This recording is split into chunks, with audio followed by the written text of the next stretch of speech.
Pacific Rim is a silly but enjoyable summer blockbuster that involves giant robots punching giant monsters. Obviously, a video game tie-in was inevitable. And to be fair, the core concept of Jaegers versus Kaiju is perfect video game fodder.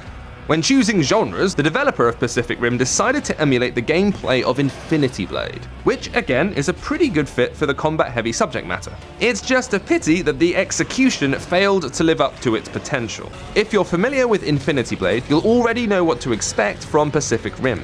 You play as a giant robot called a Jaeger, fighting massive monsters known as Kaiju. You can dodge incoming attacks by evading with the left or right arrows, or blocking with the block button. Attacks are executed by swiping the screen.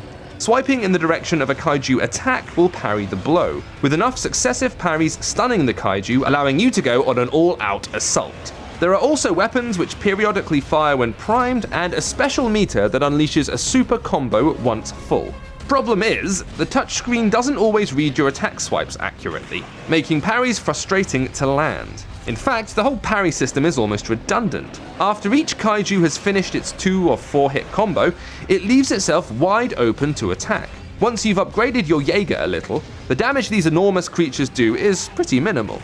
Soon, you're just going through the motions, with the repetitive weightless battles yielding little satisfaction. Part of this weightlessness is due to the sparse sound design.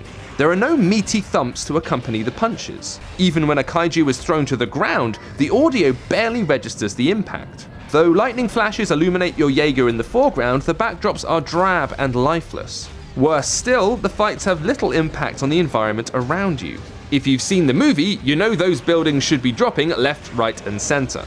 Though the concept is sound enough, Pacific Rim is too derivative and bland to provide a memorable gaming experience. The mechanics are functional but suffer from input issues, and the combat is depressingly free of tension or excitement. All of this adds up to yet another mediocre movie tie-in. This has been James with AppSpy.com. We review, you decide.